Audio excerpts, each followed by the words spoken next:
Hello, everyone, and welcome to the debut, the season debut, the inaugural show, VSN Volleyball Weekly. So glad you're with us over the next 45 minutes to an hour. We're going to talk high school volleyball. Next week, we'll bring in our college segment, but we've got so much to talk to. We're already approaching the fourth week of the season. Coach Jodee Pulizzano is going to be our co-host all season. She joins us now from Metairie. Coach Jodee, how do they start volleyball matches? All those like close to 1,000 wins you have. How do they start each and every one of those matches? I think with a flip. Coin toss. Coin toss, yes, coin toss. Let's start this show with the coin toss. You call it. Whoever wins gets to pick serve, receive. Okay. You call it. I'll say heads. Here we go. It's heads. It's heads. I'm going to serve. You serve. Go ahead. The mic is yours, my friend. So we've 3 weeks in the season, and Eric, I don't know if you know, how many undefeated teams do we have right now still in Louisiana? 2, 3. We got McDonough 35. We've got John Curtis. We've got St. Thomas More. We have 7. We have seven. Okay. So I'm going to run those off just so everybody knows. There's 7 undefeated teams. Go. John Ehret is 10-0 right now. Yep. Scotlandville is 6-0. McDonough 35 is 6-0. St. Thomas More is 9-0. Okay. Abramson is 5-0. North Lake Christian is 12-0, and John Curtis wins the big one because they are 14-0. Now, do you know how many teams have gone their whole season with a state championship undefeated in Louisiana volleyball history? I think Turling's Catholic did it. I think Mount Carmel did it. Just one? No, there's 4, and it's happened every century. 1982, under Carol Bierman, Bonneville Bruins go 42-0, win the state championship. In 1998, Assumption does it with Sandy Fusel going 44-0, winning the state championship. Then St. Joe's does it in 2003 with Brenda LeBlanc, 43-0. Then Turling's Catholic does it in 2015 with Terry Hebert, 42-0. A few teams have gone undefeated in Louisiana history of playing Louisiana schools, but nobody else has gone undefeated with a state championship. I don't think Mount Carmel's in there. I think they lost to a non-Louisiana school, which is very impressive. So there's going to be one this century.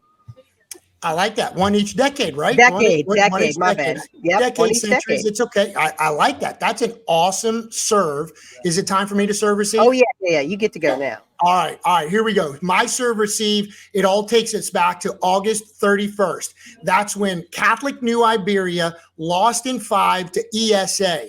Gary Westcott did not like his defense even by a little bit in that match. He changed things around.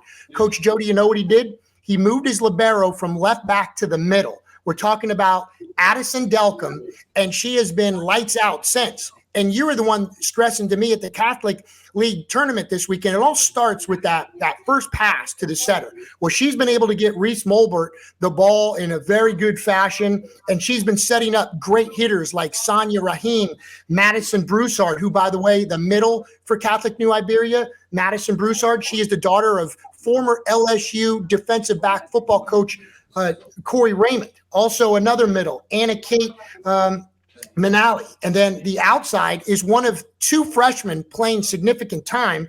She actually played in the 8th grade, Amali Trape. So as if Division III didn't need another power, like they already have Hannon, Parkview Baptist, E.D. White, Vanderbilt, St. Michael. Well, you can now add Catholic New Iberia to the mix after what they did this past week. They beat LCA, they beat Pope John Paul, they beat Sacred Heart, and they beat Turling's Catholic on Saturday. That's 4 Power 25s. Coach Gary's team knocked off in 1 week. We're going to find out in just a little bit if and where they might have landed in this week's Power 25.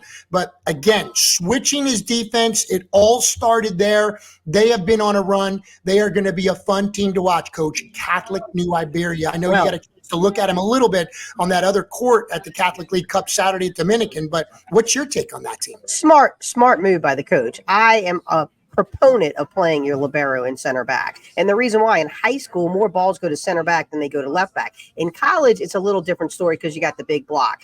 But in high school, the liberos, my liberos, always played center back because they can read the whole court. They're almost like a catcher in softball or a catcher in baseball. You can see everything. And so you can be the leader in the backfield. So smart move by the coach. And look, it makes a big difference.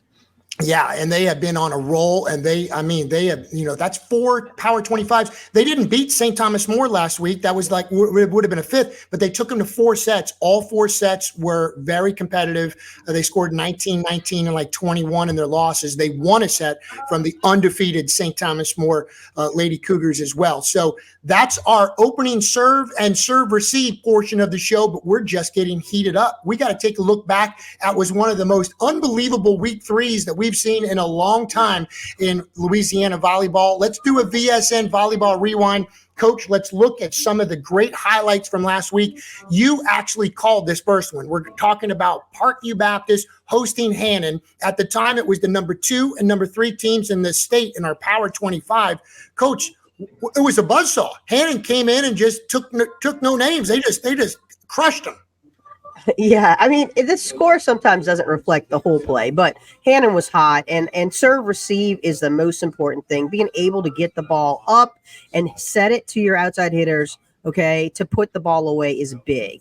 And, it all starts with the defense. You talk about football, the line, the offensive line and defensive line, that's kind of like it is in the front row. And you have to block the hitters. You have to be able to put up a defense starting with the block, and then it goes around there. So you got to touch the ball. Sophia Bonifay was unbelievably hot. I mean, she couldn't make a mistake in that game. Yeah, look at her here from the back row. She was killing balls from the back row. She's some fantastic rallies in this match. Both teams were making ridiculous ups. Reese Foster right there on the right side had a big game for Hannon. She had a couple of big kills there. On the other side, Laurel Cassidy, Jency Doise, and Yana Times, are such talented players, and they lead a very veteran group for Parkview Baptist. But on this night, it was just buzzsaw after buzzsaw. And here's Reese again on the right side. She just adds another element when you got girls like Bevelo blocking in the middle. This is an all-around team. Yeah, and you watched Parkview Baptist warm up, and it was unbelievable. They're getting high over the net, just pounding balls, but they couldn't get the balls to their playmakers. And that's a big thing in volleyball. You have to have the ball control in order to get the ball to your playmakers. And of course, Hannon was able to do that, and you can see that by the score. The first game was close, and then after that, Hannon just wore them out. Yeah, no doubt. And there you see Laurel Cassidy with an ace. You'll see a couple of Parkview Baptist highlights here. I think Jency Doise comes up with the big block right here. And then Yana Times. Her parents were both track stars at LSU, just a sophomore middle. You saw the athleticism, and she is getting to know the game more and more. This is the replay of Jency's block, but tell me about what you thought of Yana Times. Yana Times, oh my goodness. Like I said, in warm-up, she was pounding the ball. But what happened in the game is when you don't have the passing and you can't get the passing to the setter, you can't set middle. So she was taken out of the game because they could not get her the ball because Hannon was putting so much pressure on them offensively and in serving. Everybody wants to talk about the missed serve, but they're serving for aces. You want to keep people on their heels. I know you love that. I know you love a setter block. Sarah Kirsch does it as well as anybody in the state, Coach. Yeah, Sarah, I thought Sarah played a perfect game against Parkview. The good thing for Parkview is they got to see Hannon. I think that's important. It's hard for two teams to battle time and time again. And each team, basically both of these teams are evenly matched. I'd give Hannon a little edge, but you play them 10 times, Hannon wins 6, Parkview wins 4. That's how I feel. Yeah, no doubt. Both very talented teams and very likely deep runs in Division III at the Cajun Dome. All right, let's go to our next match as Sophie Bonifay had 18 kills. This is Catholic New Iberia at the Catholic Cup Friday night. We talked about Gary Westcott's team on the onset. They took care of Sacred Heart here. Some great plays. That's that freshman, Annalay Trappe, the freshman. Coming up here is what I talked about too, the middle. Watch Madison Broussard off the sweet set from Reese Mulbert there. Broussard is a force too. Coach Gary says I got bangers all over that front row. And Coach, here's a good look at this team. Wait do you see some of the plays from Sonia Rahim coming up here as well. Number 1, tell me, just glance at this team, analyze this team. Well, you're looking at them from the first part. They go ahead and run a 1, which is a quick set in the middle off of serve receive. They run a 3 with the middle. with number 6. I'm not sure of her name, but they run a 3 with her off in the middle, and they just are running quick things. So if you look at the other side, Sacred Heart's having a hard time matching up with their hitters. And so they don't know where they're coming from, which I think is very important when you're running an offense. You have to be able to use decoys, and you have to be able to establish the middle with the quick sets in order to be successful on the outsides or on the pins. Yeah, well, there's a look at Gary. We're going to hear from him in just a bit, but we're going to go to our next video. Our last highlight, of course, was 1 versus 2, and here it is. You and I had the fortune to call this game. There's the triumphant of Lauren Pipitone, Gabby Marcello, and Cam Chatelier. This was awesome. Hannon and Dominican. This is set 3 we're at right now, Coach. Yeah, what a great match, especially set 2. Set 2 went to extra points, so we got a little lanyard play, but it was 29-27, and the 2 big hitters were in the front row at the same time. But as we all know, the big players, the big playmakers don't win and lose games. It's the role players and the defense that win the games. And what happened was the lefty from Hannon, and again, I'm sorry, I don't know her name. Leah Phillips. Leah Phillips did an incredible job. Mia, at the end, you just now saw her rip the ball down the line. She just took control when she got to the front row, which is very important. She's a youngster. You know, you got to get her going. And she didn't look like a youngster on those plays right there. But no. Dominican, the first game, just handed it to Hannon. Hannon couldn't do anything right. Dominican was hot. Everything they touched was a kill or an ace. And, you know, it'll be interesting on Tuesday they play. I would love to go see that match. No doubt. There's Bailey Corrett. You talk about role players. She played well against Mount Carmel when they just destroyed the Cubs. And then she came up big here as well. Bailey Corrett there on the right side getting the job done. We remember her big sister, the great libero for this team for years in the Kate Baker era. But again, this went back and forth. Here's Kirsch with the another great play here after the O'Neill the Haddad Noli, her sister. I think there it is. There's that over the shoulder dump that Kirsch does so well. No, just she changes the direction of the ball. So what happens is she goes up high, the blocker's right on her. Next thing you know, she just pulls her hand back like a light bulb, like you're undoing a light bulb, and pops it back where the defense is not. I mean, she is an incredible setter. She has done a phenomenal job. And, you know, when you have great setters, great defense, you can do that. You can run middle like that. And as you see, that was a big old hole that you could have run a truck through the Dominican's block, because she has done a good job of being a decoy and moving the ball around. That's just a sophomore right there. Coach Bevelo is a sophomore. And then speaking of clutch play, how about the serve before and after a timeout? It was 12-10 when Miranda Hollencheck, and there's her dad, John. I love him too, just all excited. Then after the timeout, same spot, gets the ace. How huge was that? And then set up Sophie Bonifay's game-winning kill at the end. Oh, very hard. And what's so hard about this, she is serving from left side to 5. Like down the line. You have no room for error. That's a seasoned player right there that's just making plays. And not only does she have a serve, she is phenomenal on defense. She gets everything. She's like a Hoover. Okay? No. She sucks up everything. You know, there's not many balls that are going to go down. And there's Bonifay's game winner right there. So that's the highlights. We're going to step out of the highlights right now. Then we will, we're going to do a segment each and every week, Coach. And, you know, you and I both love to shine the spotlight on these players. We want to put names to the faces. We want to put, the spotlight to coaches. And so what we're going to do each and every week, we gather interviews, as you know, on VSN social media throughout the week. This is the portion of the show that we'll play those interviews. So what we're going to do right now is do the sound off. It's our VSN volleyball sound off. And we start with Becky Bonifay, the head coach at Hannon, after the huge win against Dominican. I know that could have gone either way very easily. But when you beat a program or a team like Dominican, who is just phenomenal, it's just fun. I mean, we had fun. It feels great, obviously, but we knew it was going to be a hard game. So when we came in, I think we kind of got in our heads a little bit, lost that first set because of our own mistakes, I would say. And we know Dominican's a great team, so we decided to just fight back, and it was a great game. That was honestly one of the most fun games we've had all season. We've had a couple of games against really good teams, and this is definitely one of them. Just the working hard and playing together and the energy that we had was just amazing. I loved it. Well, like I said, we're relatively young, but we've got basically 5 juniors and 2 freshmen at play.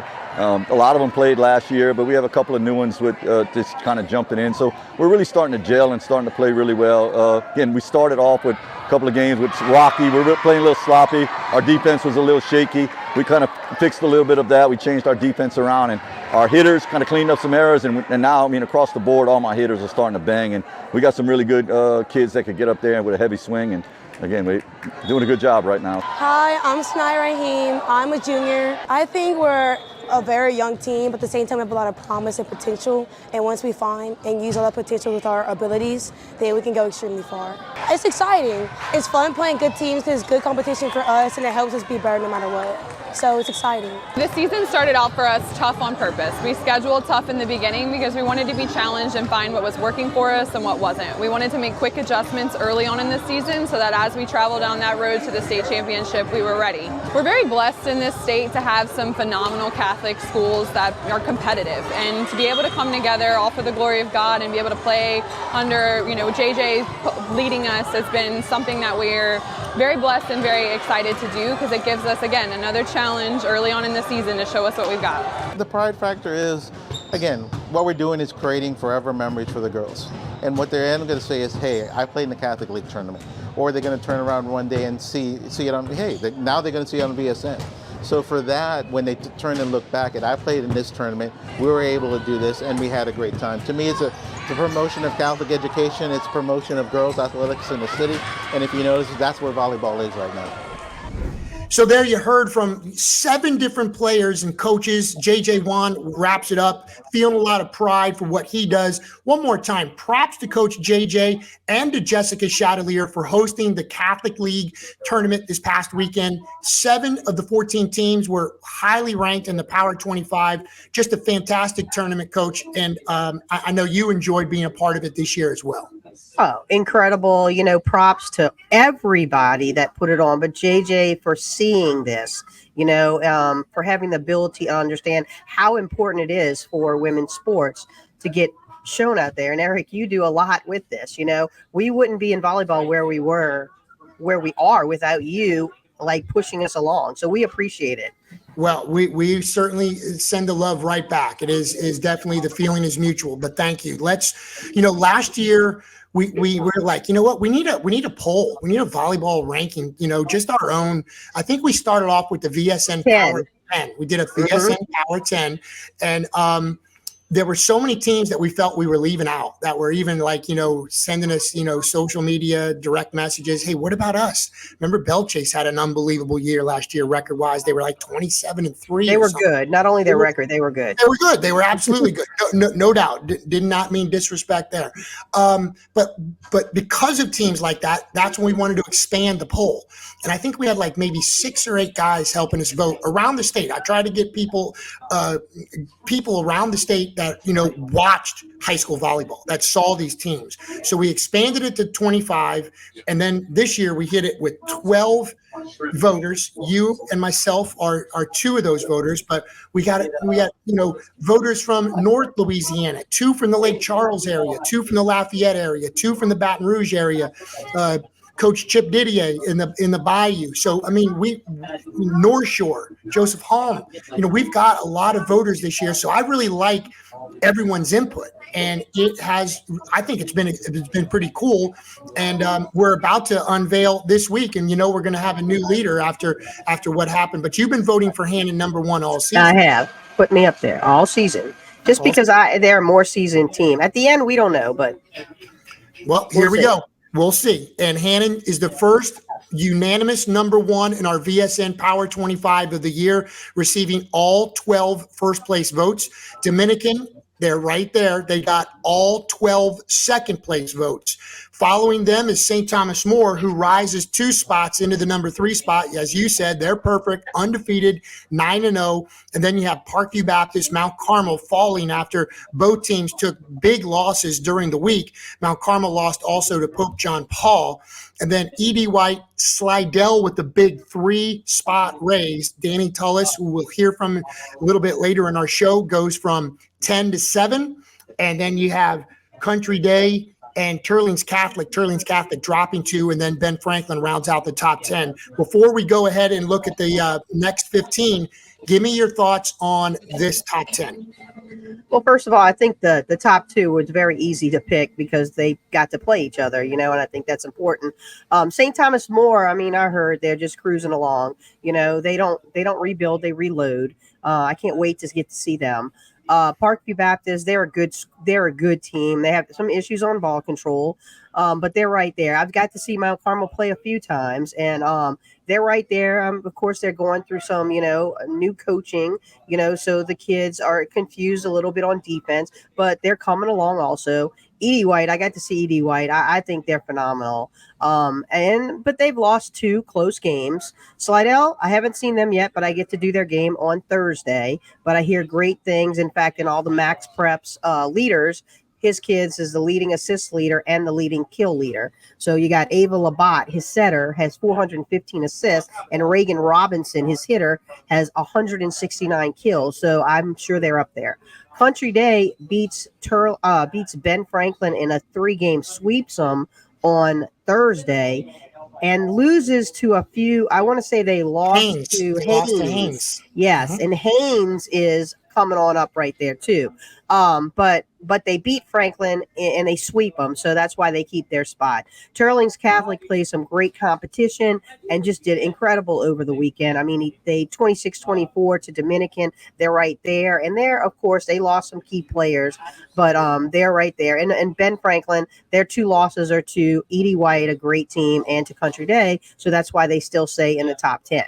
No doubt. Let's go 11 to 25 and see some of the other ones that receive votes. But we have 2 new entries into the top 25. Last week, John Curtis entered the poll, and they went up this week 3 spots. So John Curtis is at 19. But there's Catholic New Iberia entering the poll 20th in the state after not even receiving votes last week. They are now number 20. St. Michael enters the poll as well at 25th.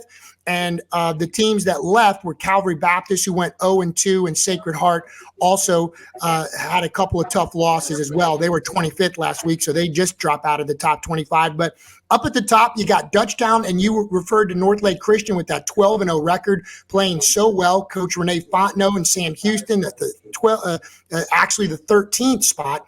Haynes is 14th and probably would be higher if they just played a few more. They haven't been in a tournament yet. That's about to change real soon. Vanderbilt drops a little bit into 15. LCA at 16.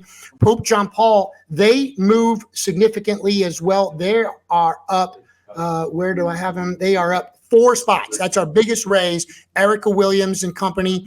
They beat Mount Carmel this week. Big win for them. They are now at 17. Newman at 18. Coach Lorzell's team just keeps winning despite having lost so many of her key players in that state championship team a year ago. John Curtis at 19. Catholic New Iberia, as we said, 20. St. Joe's falls the most. They're now 21st. Notre Dame falls despite their 6-7 record. Coach Jodee, you and I both know how good the young tandem, the mother-daughter with Waylon as the son, taking a lot of the coaching right now. Natchitoches Central from North Louisiana is at 23. Fontainebleau 24, St. Michael 25. I'll quit rambling and reading. You analyze this. Tell me what you think. What stands out with these? Well, I'm going to tell you, there's a few teams that stand out. Number 12, Northlake Christian. Lindsay Scallon, I coached her. She was a Curtis grad. She was a setter at Curtis, and she's over at Northlake now. No offense, I don't know your married name. I apologize. But she's doing an incredible job with those kids. They're 12-0, and they are cruising along. And I can't wait to see them play some competition, like real, like high top 10 competition. Sam Houston, they just get better and better. Renee Fontenot is an incredible coach, and she's drawing near to the end of her career, and this is a great team to, end a few years more with. Haynes, like you said, they haven't been in many tournaments, but the Vaucher girls they are definitely a sight. They are incredible. They can hit the ball. They're defense. They're beach players. They can do everything. I think I've watched, and just to let you know, Newman is up and rising, but they beat Vanderbilt.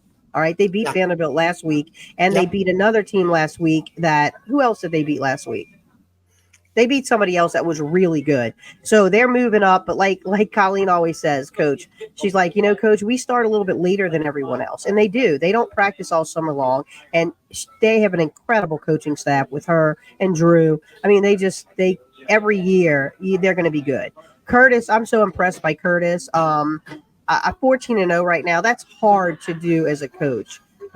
Unbelievable under new coach Alex. I mean, that's hard. It's very hard to stay undefeated, to keep kids focused, and they're just buzzsawing through everybody. So it'll be interesting this week. They have some competition this week. We're going to see how they do on that. And then St. Joe's drops, and so does Notre Dame. But what people have to understand is they play only great teams. They're not playing, their record looks like it's not as good as everybody else's, but those losses are to the top 10. I mean, Notre Dame, they haven't had a break at all. They just keep on. I mean, in the tournament, they played Mount Carmel, Dominican, Hannon, all in one the same day. Yeah, back to back to back. So props to that group over there. I mean, they do it time and time again. And, I mean, you got to also St. Michael's. I can't wait to see him play. I mean, their coach, again, is a great coach that just every year they play. And I know Casey over at Fountain Blue, they're trying to get they get in sync. And, again, they play all Division I power schools from the North Shore. The North Shore, they don't slack on the North Shore. So, I mean, great top 25. I think there's a lot of teams there. And you know what I love about this? This is all done by numbers. Like this isn't Eric and I going, oh, well, we really like St. Joe's. So you know what? Yeah. And they're a Catholic school. So we're going to put them up. No, everything's done by numbers. It's objective. It's not subjective. Excellent. Great point. And you bring up the point about, these teams on the North Shore, you don't even see Mandeville, North Shore, or SSA on this poll. They did receive some votes as well, all three of those schools. But you're right, quality teams. The team you were thinking about who Newman beat this week was Fountain Blue. They also beat Fountain Blue this week. So that's again, a great win. Yeah, it was.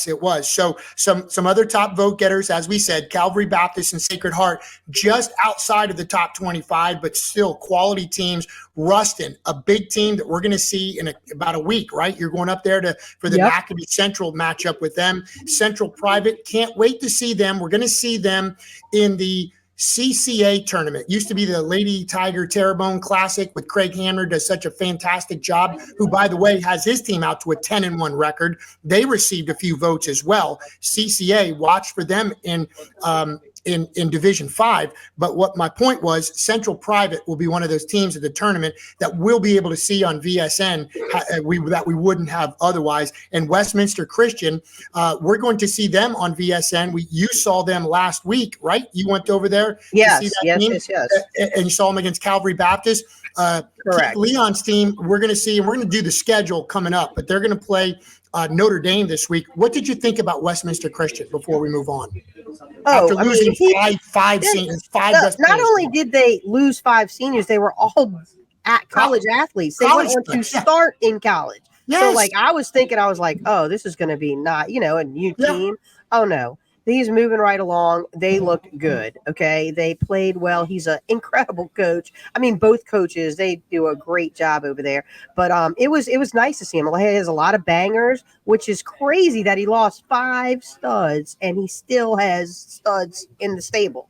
Yeah, it's crazy. It's good stuff. We're going to talk more about him in the next segment. We'll also have our interview. So what we do now is we're going to step aside, take a break here on VSN Volleyball Weekly. Eric Ritchie alongside legendary Hall of Fame coach Jodee Pulizzano. We're back with more. We're going to look at what's ahead this coming week, and we're going to hear from Danny Tullis, who, again, is our VSN Volleyball Spotlight matchup this week, his matchup against North Shore. We're back after this quick timeout. At Harvey Golf International Marine, we believe in being the best, in challenging the mundane, and in continually evolving as masters of our craft. We are reliable, forward-thinking, customer-focused, and committed to protecting the environment and the health and safety of the lives that we impact. At Harvey Golf, we're committed to our people, our environment, and our performance. We're committed to unsurpassed excellence. My mother was a school teacher. My dad, a small-town architect. Times were tough, but we had faith and we had each other. Digging ditches in a sugarcane field? serving our country, working nights as an officer, raising a family. I have walked in the very shoes of the people who struggle way more than they should in a state as blessed as this one. We can have a state government that fixes problems and delivers solutions. Jeff Landry, Governor. Varsity Sports Now would like to thank the Friends of VSN Volleyball, Bella Zoya Properties, and the Bernadas family, wishing former Cub Sarah Bernadas the best of luck at TCU this year. White Sands Beach Volleyball Complex and Seegers Sandbar, Crew Volleyball Club, Louisiana South Volleyball Club, the grandparents of Mount Carmel setter Emma Ritchie, Jim and Terry Lynn, wishing number 4 the best of luck this season. I feel, this is my personal opinion, they have put volleyball on the map. North Shore head coach Danny Davis bringing us back from break here on the season debut, the inaugural show. It's the first one ever. VSN Volleyball Weekly, Eric Ritchie, joined by Jodee Pulizzano from Metairie. And this is the part, Coach, where we take a look at the upcoming games, and then we get our first guest on this show as well. So first of all, let's just go ahead and check out the live streaming action on VSN Volleyball this week. And it starts on Tuesday. You'll be over there in Opelousas bringing us Notre Dame at Westminster Christian. Again, we talked about it. Keith Leon's team is 9-5 despite losing all those seniors. But just like you said with some of the other Power 25s, Coach Jodee, all 5 of Coach Keith's losses have come to Power 25s. Sam Houston, LCA, North Lake Christian, Turlings Catholic. He has played a gauntlet of his schedule, and he's still looking good at 9-5. Yeah, and Notre Dame is playing Westminster on Tuesday. That's crazy. 2 really good teams, and one of them is going to get a loss again. And you're going to say, oh, they have like how many losses? No, that's going to be a great matchup right there. The bangers will be on the outside. And again, the ball control is going to be the issue. Are they going to be able to get the ball to their big hitters? If not, then it's going to be the same, lopsided, and it could be one wins one game, one wins the next. Whoever gets hot, that's who's going to win. We've got 2 different Sacred Heart matchups this week. And again, when we do Sacred Heart, we do both JV and varsity. So on Tuesday, it will be Ben Franklin. On Thursday, it will be Covington. For Ben Franklin, the big 3 in that front row, Robertson, Muirhead, and Stays, continue to just bang the ball. Muirhead's hitting percentage, last I looked, Coach, was over 500. Yeah, I think just it's ridiculous. 529. 529. Is it unbelievable what they're doing up front? And I know you're very close with you love to bring up your setter too, because Kat is doing a great job setting everything. Yeah, actually, this is going to be an interesting match right here because, you have the great thing about Franklin right now is they have the 3 hitters, but they're in a triangle. So every other side out or every other rotation, you'll have 2 bangers in the front row at the same time. The one who has the most kills, though, is Annika Robertson. Annika is leading them in kills, but she's hitting from the right side. She's also leading Ben Franklin in blocks. They start off with Aubrey in the back row, which kind of hurts them a little bit on the blocking scheme. But when she gets up to the front row, every time it seems like she's set more than 50% of the time. That's what that 5-1 or 5-2-9 means. 53% of the time, it's a kill. So every 2 sets, she's going to kill one of them, which is incredible. Unbelievable. But the reason why Franklin the 3 hitters are so successful is the defense. Okay, in order to get the ball to Kat to be able to put the ball in the hands of these hitters, you got Lily Mays in the back row, and you got Sophie Roussel in the back row with Kaya Dorton, and those kids keep the ball in play, and that's important. You got to be able to get the ball. Now let's look at Sacred Heart. Sacred Heart has 2 bangers in Kate Ferris and Gigi Gibbons. Now, they don't play both outside. One's a middle and one's an outside. So in one rotation, one big banger will not be in the front row. I don't know how they're going to manage that. JJ runs a 6'2", so he has 2 different setters that'll be setting. One's a freshman, so she's just getting her feet wet, and that's part of the issue at Sacred Heart right now. They're trying to gel, and the freshman's trying to, make some plays. The 2 setters are Lily Stone and Carolyn Bakehart. So both of those kids will be getting an ability to set the ball, and their new libero, who is a soccer kid. I love soccer kids because they just can move so well laterally. Okay, let's take them off the field and let's put them in the gym. and you got Taylor Roberts, who is doing a great job for JJ right now in the back row. So I think it's going to be a good matchup. I think Franklin wins in 4. Okay, in 4. Okay. All right. Now we broke that down well. Covington and Sacred Heart Thursday. We just talked about Sacred Heart. Let's go to Parkview and St. Thomas More. Now, this will be brought to you by the Cougar Sports Network. So that's not a VSN production. We air those games on our platform, but there won't be like the 2 cameras and the replays and the announcers. It'll just be that up top shot. But you'll, again, get a chance to see an unbelievable matchup against these teams. And St. Thomas More, again, this should be awesome. You're talking about a 9-0 team. Claire Reed and Isabel Bilodeau are the 2 seniors that are leading this team in kills right now. You remember Beverly Poche was an all-state performer as a sophomore, broke her ankle just before the season started. She's pretty much out for the year. But her little sister, sophomore Marvel Poche, she leads the team in blocks. So this is going to be a great game. We've talked about Parkview. You've seen them. I mean, that Parkview and STM, that's a great matchup.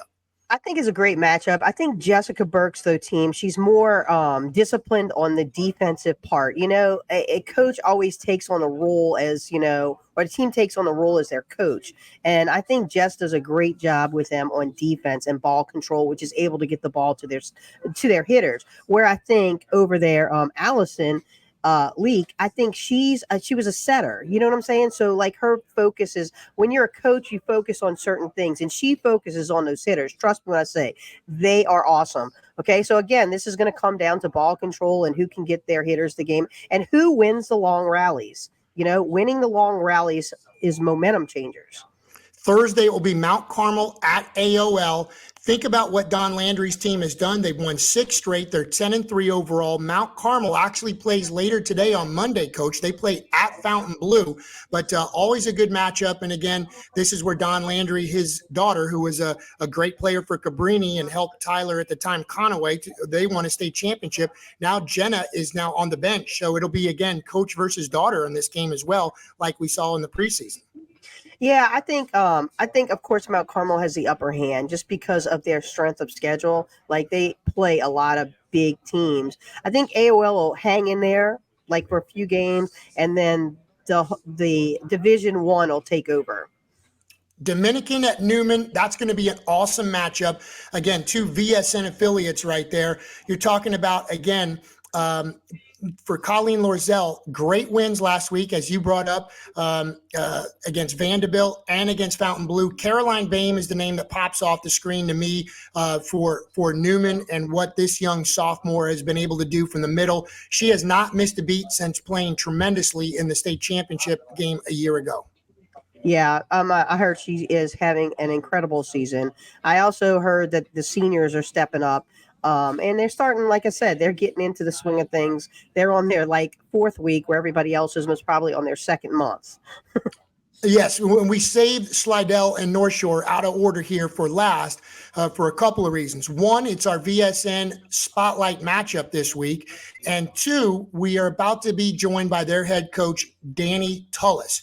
First-year coach has this team off to a 12-1 start. Before we get to Coach Danny, Jodee, your take on Slidell at North Shore. Well, if you vote for Danny, you're going to win. You're right. Danny Davis, Danny Tullis. Danny Tullis.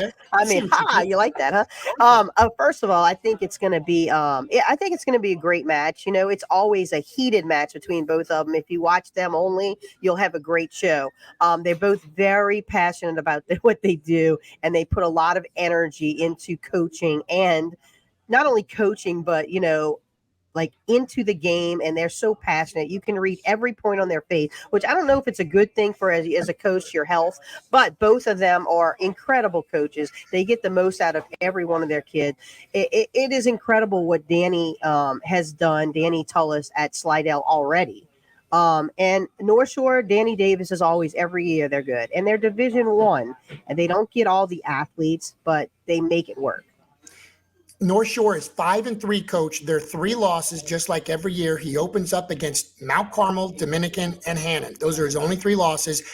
North Shore caught fire last year, made it all the way to the Division I state semifinal game. This one's going to be great, and it's time now to bring in our first guest. So our first guest ever on VSN Volleyball Weekly, we're pleased and honored to be joined by first-year Slidell head coach, Danny Tellis, whose team is off to a 12-1 start. And we have you this Thursday, Coach, against North Shore. We're so excited to have you on the program. How are things going for you? It looks like it's going pretty well. Yeah, the girls are working really hard. They've been really receptive, which sometimes is when you're changing jobs, obviously sometimes that's a worry because you do things a certain way and they're used to doing things a different way. So you don't want to come in and just blow everything up, but you have to get things done a certain way or you won't be happy as a coach, So they've been doing really well. I'm very excited for them. So, Danny, how's it going to feel going back to your old stomping grounds as the assistant back in the day? What year was that? Oh, my gosh. I know. I'm calling you real back. Yeah, that was like, was that 99 or 98? That was a long time ago. Danny Tellis was the assistant at North Shore. Who was the head coach? Sandy Blanchard. Sandy Blanchard. Wow. That's a funny story that we will tell you off camera one day. Yeah. Yeah. So it's actually one of the first how I became really good friends with Jodee. That story. Well, you can tell that story. It's okay. No. Okay. All right. I want to hear that story later. Somebody will tell you later. All right, Coach. I guess. But then where did you go after that, Danny? Yeah. Went to Salmon. And that's when we really got to know each other. Yeah, because I was in Ben Franklin and Chalmette district, taking a whooping from Jodee and Kelly all the time. But I used to drive them crazy. Because I had played volleyball my whole life, and I had coached like kids and things. But like to be at the high school level and trying to understand how to get a high school girl to do the things that are capable because you're watching other people do them, right? And trying to get their buy-in, because I used to say all the time, I've been a lot of things in volleyball, but I've never been a high school girl. So I used to get advice from Jodee and Kelly on, I would call all the time, probably too much. Yep. Never too much, Danny. Never too much. Take us through the coaching run. Then after Salmon, was it Fontainebleau? After Salmon, I was at Fontainebleau, and it was interesting. I think primarily I probably got the job at Fontainebleau because I was a teacher at St. Tammany Junior High when I was coaching at Salmon, and Mr. Vetrano was the principal at St. Tammany Junior High, one of the principals that hired me. So then he moved over to Fontainebleau High School. Eventually, he was the principal that was looking for a new volleyball coach. So you know how it is. You have to have an end sometimes. And I think I had trained his daughter some, and he knew my volleyball resume because at the time I think it was a very, very well sought after job. It was a huge school. Lakeshore wasn't open yet, and it was brand new. So I think I got lucky in that and getting over there. And that was a fun run. Being over there was fun. What year did you win the state championship? Because Coach Jodee and I were just talking off camera. God. I thought Fontainebleau and your team was the last public school to win a state championship. Jodee at Ben Franklin, you won in what year did you win? 04.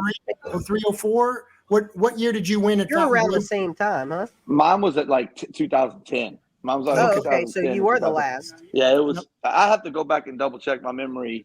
It's been a rough year for my family. My memory doesn't serve as well as it used to, for sure. But I know it was around that time. Gotcha.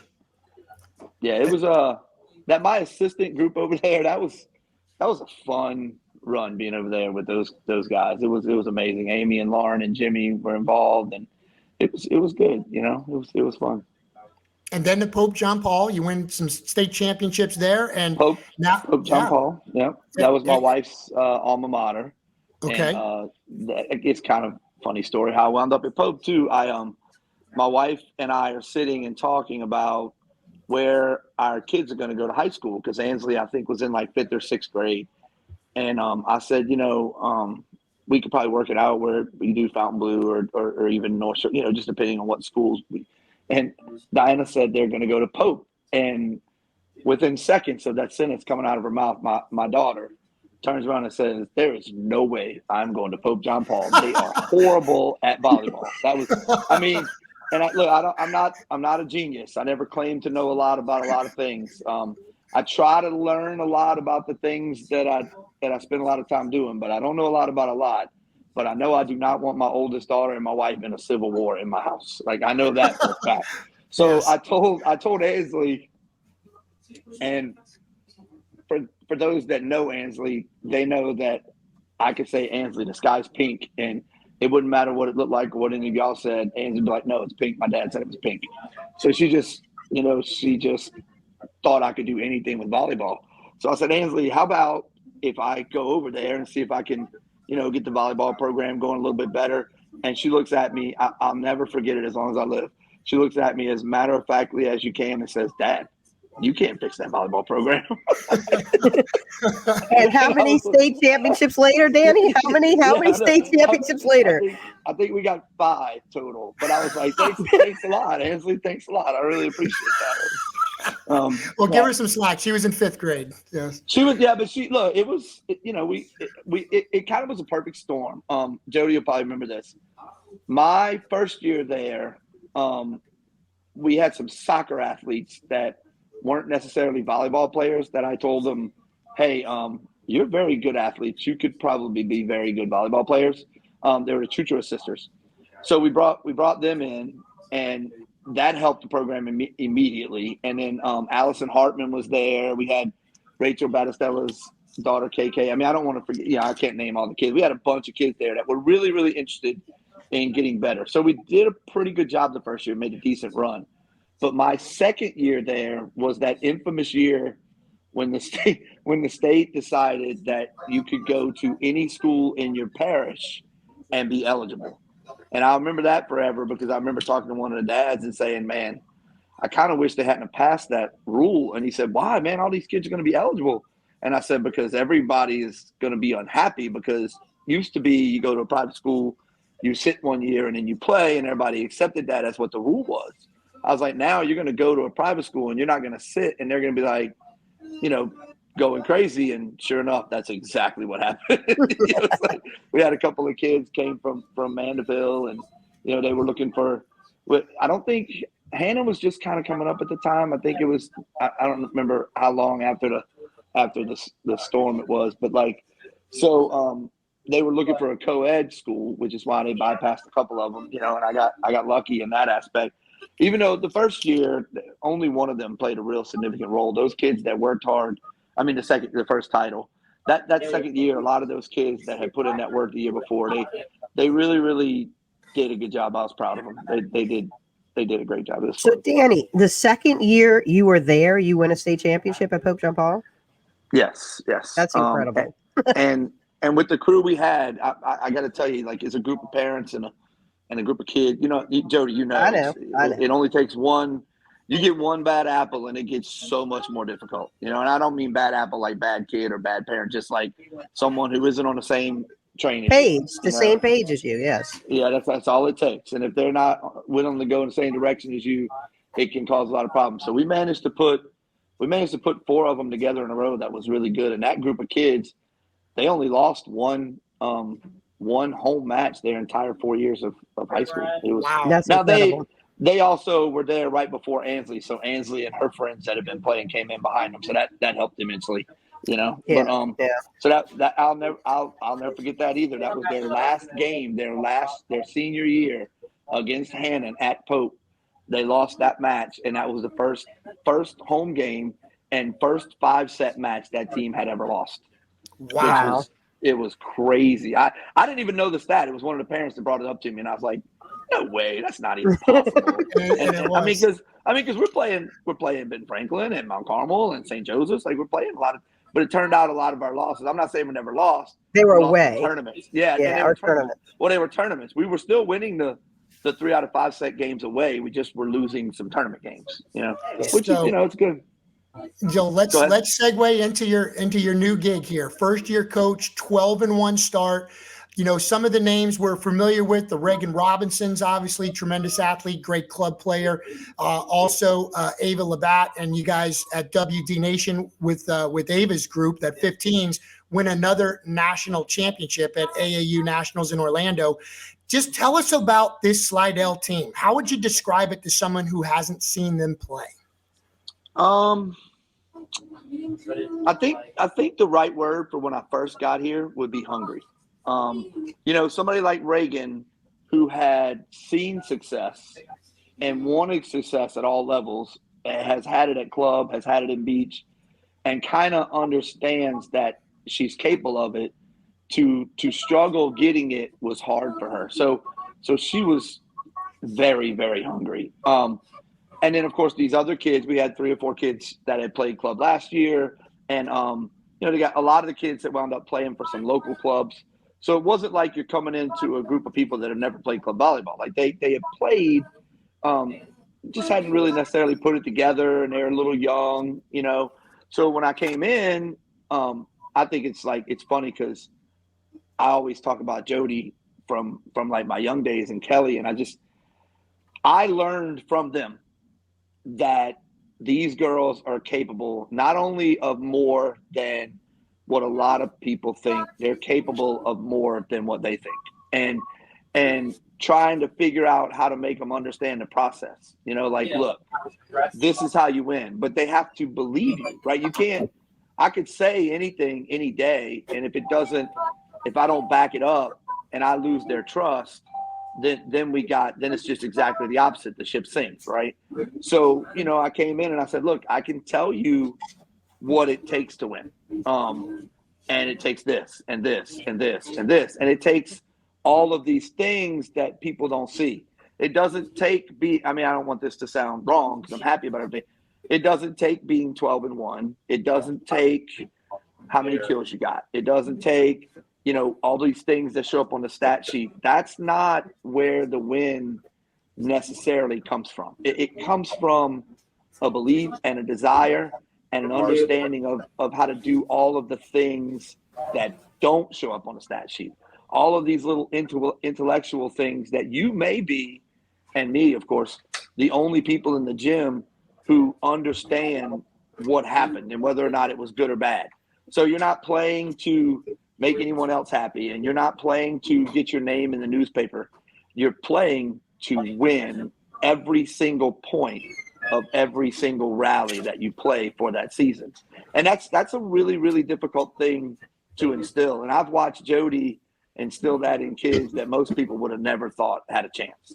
And I've watched her throughout my, coaching career do the same thing. And, you just learn from watching people and peers and understanding if you can get that attitude across and get that mentality. And then, of course, then you got to talk to them about things like, hey, if you get 10 kills and you have 8 errors, well, you only did 2 things good for the team, right? And those are things I think that have been harder for them to understand. Not all of them, but some of them. And I want to say, look, her and I have talked about this a lot, and I've mentioned it every time I talked, and I want to mention it again. My very, very first conversation with Reagan Robinson was, we can't win unless you're a great teammate. And when you're a great teammate and you're making everybody on your team better, then we're going to have something. And I feel like that's one of the things that her and I have really grown in our relationship with that. Like, I've known her since she was 10 years old. And I always used to tell her, I was like, it's funny because you kind of play like I used to play when I was young. Before I met a friend of mine who taught me about being a better teammate, I was like, I'm killing myself on the court, and I don't understand why this person next to me doesn't want it as bad as I want it. And it took me a while in learning and understanding, maybe they do, they just don't know the process of how to get it, right? It makes it seem unreachable. So Reagan and I had that conversation, and she's turned it around now, and also teaching the other kids on the team. I think it's easy I think before they would do things, I don't want to say, like, not trying to bring up anything negative or anything, but like, I think it was easy to do the blame game. It was easy to say, we could have done this if this person would have done this, or we could have done that if this person would have done that. And I'm like, it's we. One of the things that I always try to tell my teams was like, it's one thing for me to stand out here and yell things to you like, hey, pass the ball, pass the ball, pass the ball, pass the ball. Well, yeah, coach, I'm trying to pass the ball. How about a little instruction? How about telling me how to pass the ball? So, and I fall into it just like everybody else. I'll get so mad about them not doing something that they've done right 100,000 times, and they just, for some reason, just don't do it. And I'll be like, you got to hit it in the court. And they'll look at me kind of like, oh, really? Change that rule? I got to, But I mean, we just, we deal with so many kids all day.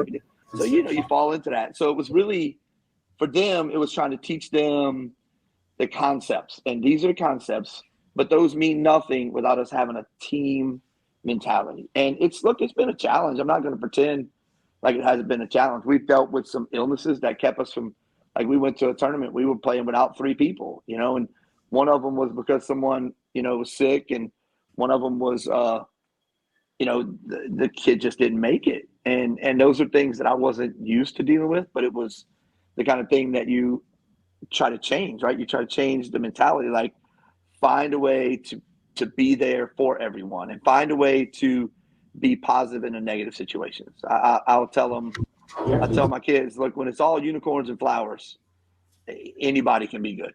Anybody can be good in a perfect world scenario. Anybody who's, got the perfect life and the perfect situation and has as much money as they want, they never have to. It's not hard to be good in that scenario.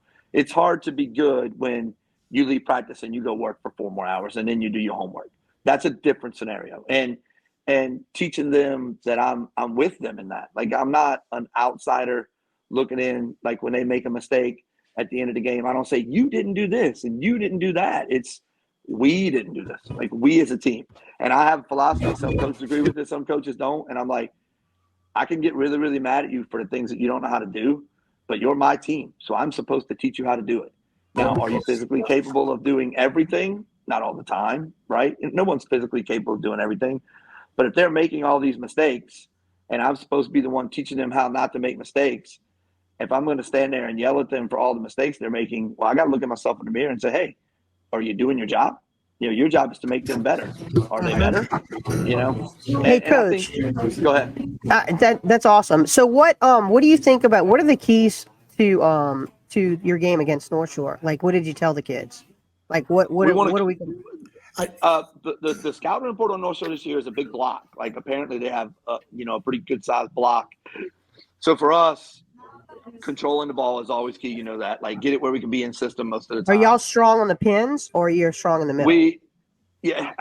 To be honest with you, I think like we're definitely strong. Reagan is obviously a great pin hitter, right? And the other girl, Damani Lewis, is a solid pin player. She just sometimes the things we're working on with her is decisions. And our middles are pretty good too. I mean, I don't want it to sound wrong, but we're pretty evenly spread out as far as where we can get the ball, and I think that helps us. But we really we put an emphasis on covering, serving well, and of course being in system, so maybe we can challenge their block a little more. We don't want their block.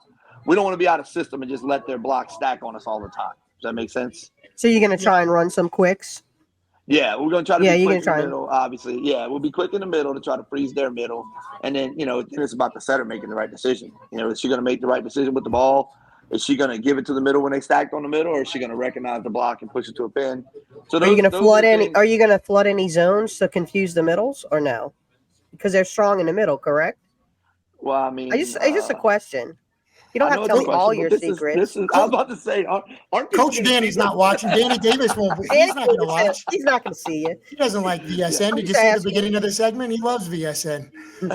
You don't have to tell me any secrets, Coach. But are you going to try and flood zones and confuse their blockers? We're going to. Oh my gosh, my phone is going crazy. I don't know what just happened. Can y'all still see me? Because I can't see y'all. Yes. All right. We can still see you. We're going to overload sometimes and see how they adjust to that. And if that adjustment's there, then we're going to split, and move it so it's not, the same thing. And we really, really think if we serve well, like really well, that can help us defensively. So if maybe they get a couple blocks, hopefully they'll be behind and those blocks won't be as big a momentum shift, So what's your philosophy on serving? Do you care about missed serves? Because we've had this, like, some people who don't volleyball think that missed serves are bad. You think missed serves are bad? I think it's a combination. I think too many missed serves are bad. I agree. I don't think you can forego aggression to keep a ball in, because, as you know, the objective of the serve, people look at the serve as just starting the rally. Well, the serve isn't the start of the rally. The serve is your first chance to get them out of system. That's your first chance. So if I'm not aggressive enough with my serve and I serve the ball in every single time, well, let's over exaggerate it. Let's say I was serving underhand the whole game. Am I going to win? I'm probably going to serve every ball in, but I'm not going to win. Hey, just to perfect system. Hey, just to let you know, we won a state championship at Franklin in 1995 with an underhand server. She only missed one serve the entire year, the state finals, and we won. So I'm not saying you can't. I'm not. Well, but all 6. I'm messing with you, Danny. I know all 6 people didn't serve underhand. No, just one. Yeah, and look, so I used to be don't ever miss. Look, I'm probably the same as a lot of coaches. I train for perfection with the understanding that you can't achieve it, right? So in practice, they're like, do you want me to serve aggressive or do you want me to serve in? And I'm like, yes, I want you to serve aggressive and I want you to serve in. Well, I was like, we got to find that happy ratio, right? Did you get 3 aces and then miss? Because if you got 3 aces and then miss, you just jumped up 3 points. Like take a game like against Dominican. Like if we just get it in and don't serve hard to a good zone away from where they want to set the ball, you're not winning. You're not winning. And I think that's what happens. It's hard throughout the courses. There's so much parity in Louisiana as far as skill sets go, right? Like you got your upper echelon kids on certain upper echelon teams that are, they're up there, Oh, thank you, buddy. They're up there and they're like the the cream of the crop. And those are the ones you got to try to beat if you're going to win the state championship. And then you'll go play someone else who, they're middle or they're bottom, and you don't have to serve as aggressively and you don't have to be as close to perfect to win. So part of the challenge is, as you know, Jodee, keep your team focused on still trying to be close to perfect in the things you're going to need later. Because, if I'm not, let's say I'm running a race in a couple of weeks and that race is 1 mile and I'm like, no big deal. And then 6 months later, I got to run 10 miles. Well, if I only train the same way I tried to run that 1 mile, I'm going to be in trouble. Right. So it's just a matter of. That's correct. That's correct. It's just a matter of getting. I believe, yes, you can miss some serves because you're going to be aggressive. But I also like to tell my kids, I don't know how you feel, but I tell them if we're going to miss, let's miss out. Let's not miss in the net. Because when you miss in the net, you give the other team no chance to make a mistake. We talk about good. I hate to use the term good misses but I'll say, look, that's an acceptable. That miss is an acceptable miss. Like it was like a foot out of bounds on the in line. That's not a bad serve. You plenty of chances that somebody could have played that. Now you can't miss every time you serve. Hey, you just missed out. Let's you now have to take a little off, move it. Correct. Else. And we talk about zones too. We try to find that happy medium of what kind of pace can I get on the ball and still be in the right zone. For example, do I want to serve? I hate to use Dominican as an example. I was watching y'all's game with them and Hannon the other day, and do I want to serve Pip? Do I want to serve Cameron? And they have a third passer. Who are you going to serve, right? Which one's less evil? Yeah, what's the lesser of 2 evils, right? So, take a different example. Let's say you got, me, you, and Eric are playing volleyball. Sorry, Eric. But, we're out there, we're playing volleyball, and they go back to serve. They want to serve me or you, or they want to serve Eric? He probably hasn't played a ton of volleyball in his life, right? So I would serve Eric. What's the pace that you have to can I still serve Eric aggressively? How aggressively can I still serve him? And at what point does it turn into, like a detriment? Like, even though I could serve him, I'm going to serve it really hard right to Jodee. Well, no. Yeah, you served it really hard, but it's still right to target. And I think that's one of the things I've been trying to teach the girls. Like, that stuff about volleyball. Because you've seen my kids, right? So, like, Colin and Ansley and Allie and Christian, like, when they played, Christian was different. But, they just grew up learning those things. And then their IQ was unbelievable. That's called volleyball IQ. And what people don't understand is that it's aggressive serving. Yeah. Well, once I'm up, for somewhere for like 3 years, that IQ level for the team, it jumps up. What's wrong? Yeah. Why is it locked? Live podcast. Good stuff. I'm sorry. Drama unfolding in Slidell office. Here, just go sit over there. PE teacher Slidell. That's it. Yeah. That's it. So it's like once you get to a certain level of being somewhere for a few years, and when you were there for so long, like the IQ of your team was going to be there. Now every team's not the same. Obviously, I know that, right? But that's why I think me coming here and the flip kind of happening quick, I think is one of the things because they had to learn everything I wanted them to learn in a short period of time, right? And how much are they going to be able to maintain that as we get into like these tighter matches, like with the Mount Carmels and the North Shores and Mandevilles and all that, I think it was good for us to open with Fontainebleau because Fontainebleau is a very talented, well-coached team. And we watched them during the summer and I was like, ooh, we opened with them. And I think my girls got actually surprised at that outcome. I actually put money on Casey. I'm just saying, no offense. Well, it's like, I think, it's slightly offensive, but I get it. I didn't think y'all were ready. I had no idea y'all were going to come out. Wait a second. You guys haven't been following the VSN or Eric Ritchie social media. Danny knows where I'm going with this. In July, first time I saw him at Southeastern camp, I say, Division I, take notice. Slidell is legit and will make a run this year. And look who's 12-1 and 7th in the overall power ratings with all divisions. But Jodee also knows that score that's flipping at camp and those scores that are flipping in those jamborees, they're not the same as when you're like, no doubt. Bam, But I saw, right you know there. what I saw? So, I saw a lot of movement. I saw more bigs than I thought you had. First time I really saw Ava set, and she was dynamic. I mean, what do you think it will take this year to make a strong run in the Cajun Dome for this team? Probably a little more consistent. Probably, we can, because nothing's ever out of reach if you have athleticism and intellect, right? Yeah. They have tons of athleticism, and we're working on the intellect every day. Yeah. Coach, you also said the word, they're hungry. Hungry is so important. They want that's incredible. To be there. Like they all these things that are happening for them, like they've never had any of these things before. Like they got interviewed by a newspaper guy, and they were like, "Oh my God, I don't know what to say." And I'm like, "What do you mean? Just talk to him." And she's like, "I've never done this before." It kind of shocked me. I was like, "Oh, really?" I'm just used to that, right? And so they're. It's funny because having a lot of old school coaches friends like Jodee and Danny and Kelly and all them, and sometimes we're definitely old school. You know this. All right, so sometimes I have to stop and let the girls celebrate the things. Oh gosh, did I lose y'all? We did. We lost you.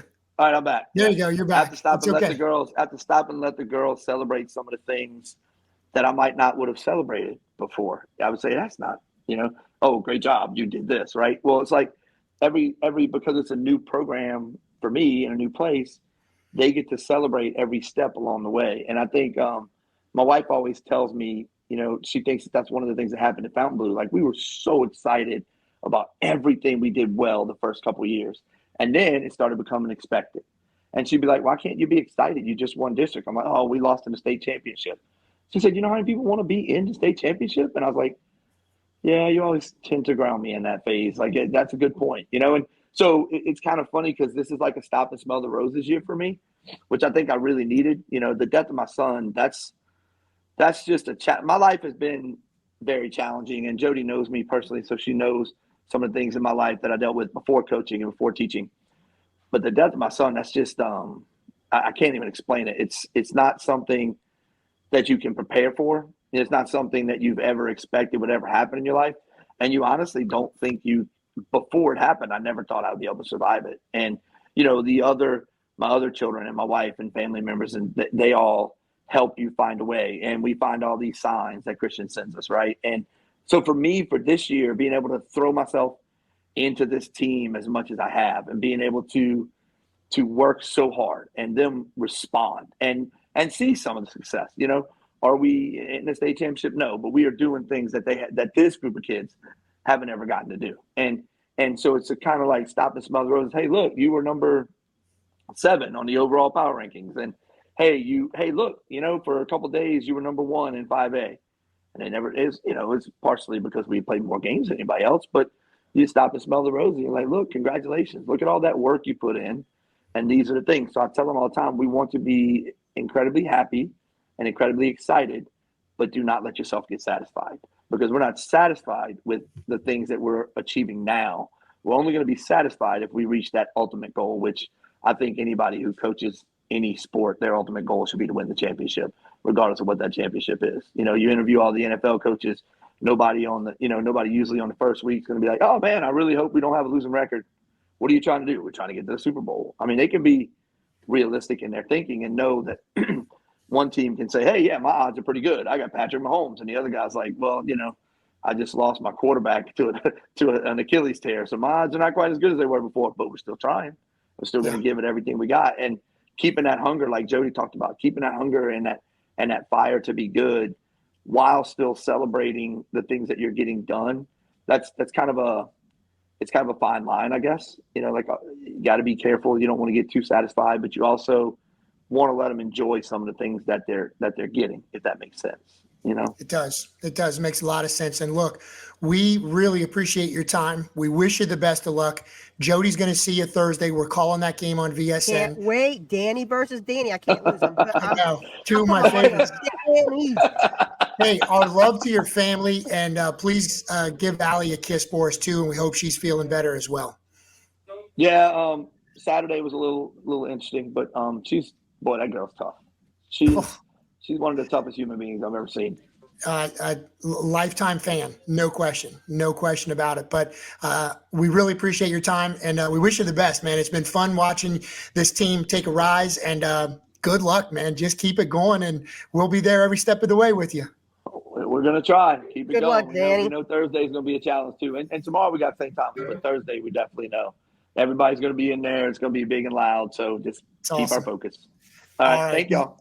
Take care. Thank you. All right. There you go.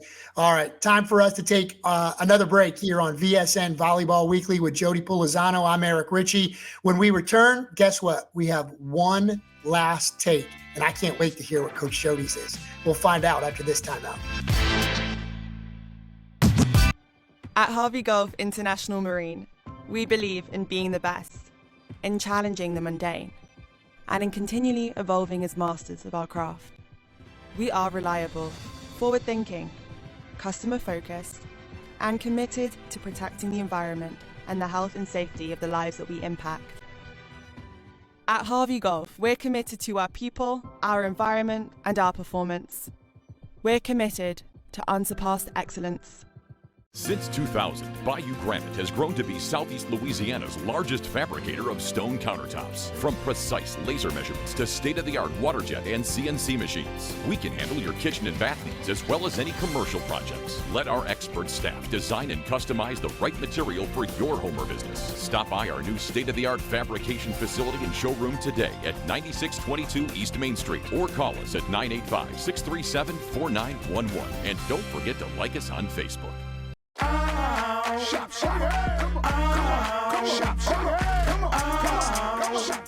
Order curbside pickup online or with Rouse's Market Shopping app and let Rouse's personal shopper shop for you. Curbside pickup is free and you pay the same price for groceries as in-store. Use code SAINTS20 and save $20 on orders of $100 or more. That's curbside convenience. Shop a style. Oh, yeah!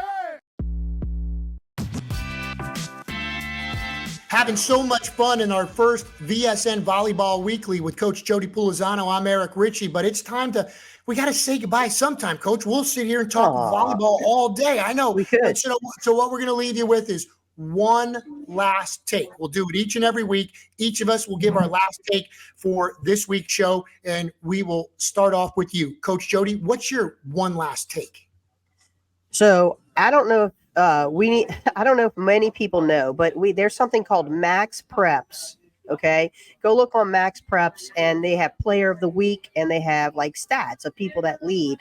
So I want to just go over, in case you're new to this and you don't really know. Take a look at it. But each week they give a Player of the Week, and it's through Max Preps, but it's the AVCA Max Preps Player of the Week. AVCA is the American Volleyball Coaches Association. So when you see all these kids getting all these awards, it's because their coaches put the stats into the system, and then all the number ones, it just basically, it gives us who's number one, who's not, just by a list. So basically, Max Preps Player of the Week, we had 2 Player of the Week. So every time we do it, we'll just do the one for the week.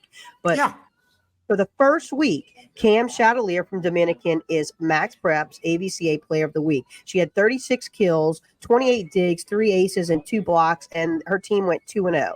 Last week, I'm so happy to say this name, Eliza Cola Grayson from John Curtis. Yes. She's one of my kids that play crew volleyball with my club, and she does an incredible job. She's running a 5-1 right here as a sophomore. Okay, a sophomore. Max Player of the Week. Incredible. So she has 126 assists for those games only. Okay, it's just for the weeks I'm talking about. 36 digs, 8 aces, 3 blocks, and leads her team to a 9-0 record. Incredible. And then if we look on the Max Preps, the kids that lead in each area, I'm just going to go over 3 because I think they're important, because of course we got the Slidell North Shore game. So the Slidell kids are right up there. So in kills, The leaders in the state are Reagan Robinson from Slidell with 169 kills. Nadia Dunham from Lafayette Christian Academy with She's a baller. 135 kills. Yes, she is a baller. I've seen her a few times. And then Cam Chatelier from Dominican with 133. Assist. 3 kids that lead in assist. Of course, the Slidell setter, who I said before, Ava Labat, has 415 assists, which an assist goes directly to a kill. 415 is incredible. Okay, the next person up only has 352. So Eliza Cola Grayson from John Curtis, she's second on the list. She has 352 assists. And then the next one, Mount Carmel, Emma Ritchie. She has 305 assists. The top 3. I know, atta girl. I know. We got to move her up there.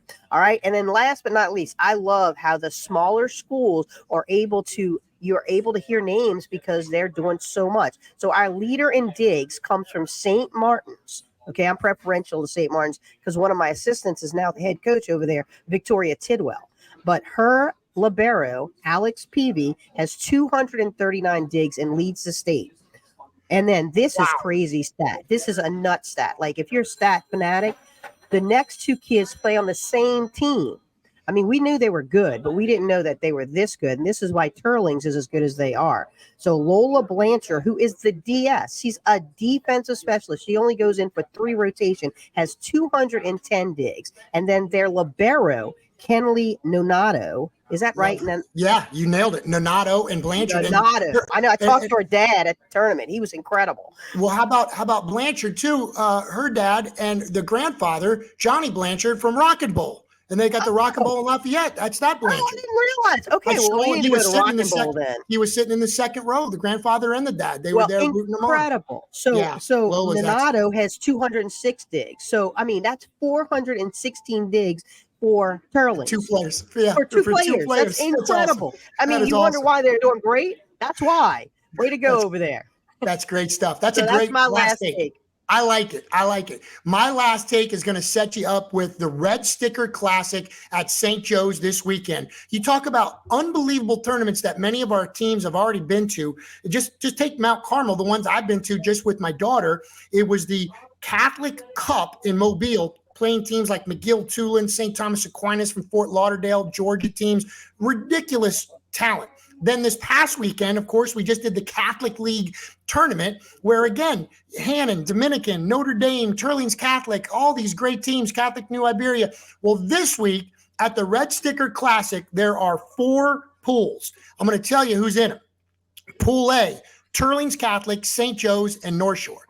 Pool B, St. Thomas More, Pope John Paul, Jackson Academy from Mississippi, who I cannot wait to see, heard nothing but great things. Pool C, Mount Carmel, Parkview Baptist, and ESA. And in Pool D, Dominican, Fountain Blue, and Edie White. All of these teams in the pool play each other on Friday night, and depending on where they rank, all the teams that finish first play in the gold, then the silver, the second place teams. So you have nothing but great volleyball, and the people at St. Joe's do such a phenomenal job, Coach Jodee, of hospitality. I mean, there's food everywhere. It smells great. They got big screen football games on. It's like a big tailgate. I have so much fun at this tournament. Cannot wait to go and see my buddies Mike Cassidy and Jason Dowies this week. And we'll have some pregame festivities a little bit and watch our daughters, Parkview Baptist and Mount Carmel, play each other for the first time. Well, let me tell you a little hint. Okay, as coaches, we sign up for tournaments on who has the best hospitality suite. And St. Joe's is one of those tournaments. However, I mean, do you really want to go and eat that food and get beat like that? I mean, this is some great competition.